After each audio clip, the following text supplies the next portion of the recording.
Shalom saudara-saudara yang dikasihi oleh Tuhan. Keputusan kita hari ini sangat menentukan kehidupan kita di depan nanti.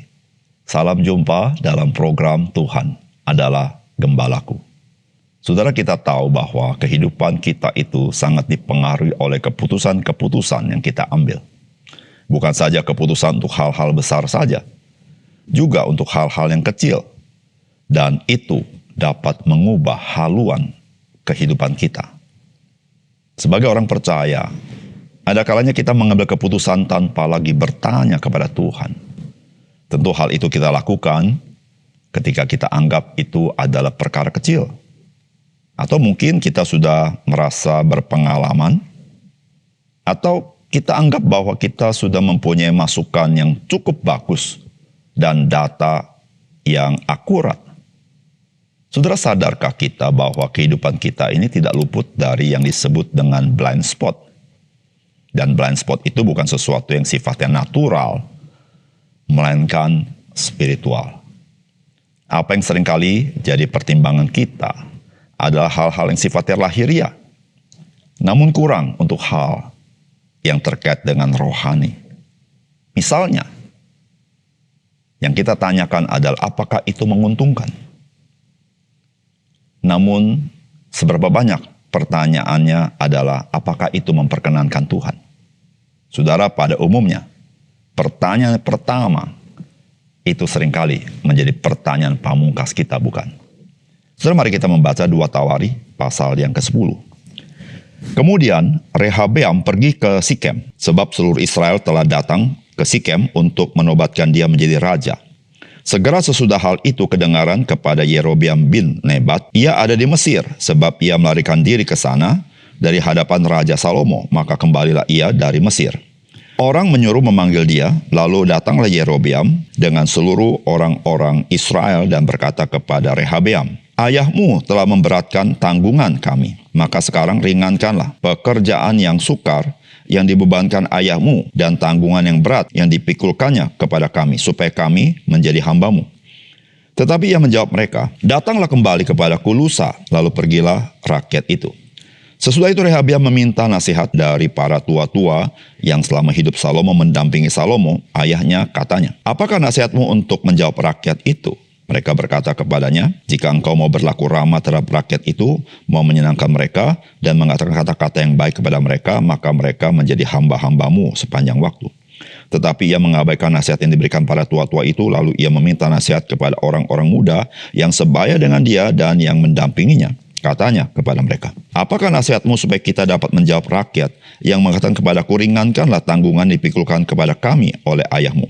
Lalu orang-orang muda yang sebaya dengan dia itu berkata, begini harus kau katakan kepada rakyat yang telah berkata kepadamu, ayahmu telah memberatkan tanggungan kami, tetapi engkau ini berilah keringanan kepada kami. Beginilah harus kau katakan kepada mereka, kelingkingku lebih besar daripada pinggang ayahku. Maka sekarang ayahku telah membebankan kepadamu tanggungan yang berat, tetapi aku akan menambah tanggungan kamu. Ayahku telah menghajar kamu dengan cambuk, aku akan menghajar kamu dengan cambuk yang berduri besi. Lusanya datanglah Yerobeam dengan segenap rakyat kepada Rehabeam, seperti yang dikatakan raja. Kembalilah kepadaku lusa. Raja Rehabeam menjawab mereka dengan keras. Ia telah mengabaikan nasihat para tua-tua. Ia mengatakan kepada mereka menurut nasihat orang-orang muda, ayahku telah memberatkan tanggungan kamu, tetapi aku akan menambahkannya. Ayahku telah menghajar kamu dengan cambuk, tapi aku akan menghajar kamu dengan cambuk yang berduri besi. Jadi raja tidak mendengarkan permintaan rakyat, sebab hal itu merupakan perubahan yang disebabkan Allah, supaya Tuhan menepati firman yang diucapkannya dengan perantaran Ahia orang Silo kepada Yerobeam bin Nebat. Setelah seluruh Israel melihat bahwa raja tidak mendengarkan permintaan mereka, maka rakyat menjawab raja, bagian apakah kita dapat daripada Daud? Kita tidak memperoleh warisan dari anak Isai itu. Masing-masing ke kemahmu, hai orang Israel. Uruslah sekarang rumahmu sendiri, hai Daud. Maka pergilah seluruh orang Israel ke kemahnya. Sehingga Rehabeam menjadi raja hanya atas orang Israel yang diam di kota-kota Yehuda. Kemudian Raja Rehabeam mengutus Hadoram yang menjadi kepala Rodi, tetapi orang-orang Israel melontari dia dengan batu sehingga mati. Bahkan Raja Rehabeam hampir-hampir tidak dapat menaiki keretanya untuk melarikan diri ke Yerusalem. Demikianlah mulanya orang Israel memberontak terhadap keluarga Daud sampai hari ini. Saudara yang dikasih oleh Tuhan, Raja Rehabeam adalah penerus dari Raja Salomo untuk memerintah Israel. Sekarang ini, Raja Rehabeam menghadapi kasus yang harus dia putuskan dengan kembalinya Yerobeam bin Nebat yang datang dengan permohonan kepada Raja Rehabeam. Ternyata permohonan Yerobeam bin Nebat tersebut ditolak mentah-mentah oleh Raja Rehabeam dan dengan cara yang sangat-sangat kasar. Saudara, apakah pesan firman Tuhan bagi kita? Yang pertama, setiap orang dapat memberikan kepada kita nasihat. Namun kita harus memutuskannya dengan memohonkan hikmat daripada Tuhan. Saudara, firman Tuhan berkata, sesudah itu Rehabeam meminta nasihat daripada tua-tua yang selama hidup Salomo mendampingi Salomo ayahnya, katanya, apakah nasihatmu untuk menjawab rakyat itu? Ayat 8-9. Tetapi ia mengabaikan nasihat yang diberikan para tua-tua itu, lalu ia meminta nasihat kepada orang-orang muda yang sebaya dengan dia dan yang mendampinginya. Katanya kepada mereka, apakah nasihatmu supaya kita dapat menjawab rakyat yang mengatakan kepadaku, ringankanlah tanggungan yang dipikulkan kepada kami oleh ayahmu. Saudara, Raja Rehabeam, ketika dia duduk di tahta, maka ujian mulai datang kepada dia.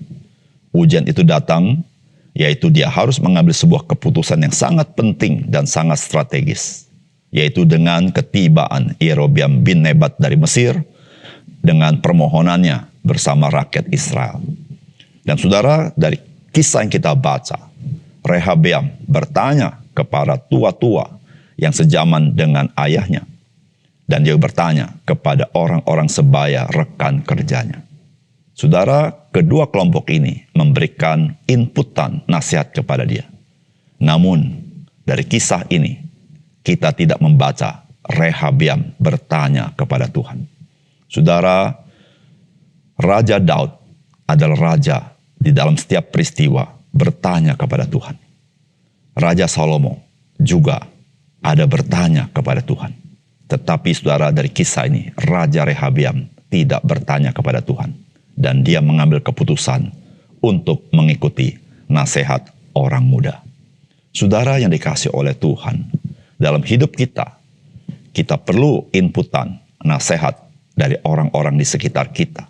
Orang-orang dapat dipercaya. Namun saudara, kita tidak boleh lupa. Kita perlu memohon kepada Tuhan. Hikmat daripada dia, pimpinan dia. Saudara, seringkali hal ini yang menjadi kelemahan kita. Hal ini yang seringkali kita lalaikan. Apalagi ketika kita merasa kita sudah mendapatkan inputan yang bagus. Atau kita sudah memiliki kecenderungan tertentu sehingga kita memilih nasihat tertentu. Saudara yang dikasih oleh Tuhan, sebagai orang percaya, Tuhan ingin menuntun langkah kita. Dia gembala kita yang baik. Dia tidak mau kita tergelincir. Dia tidak mau kita tertipu. Namun saudara, kita punya tanggung jawab untuk datang kepada dia.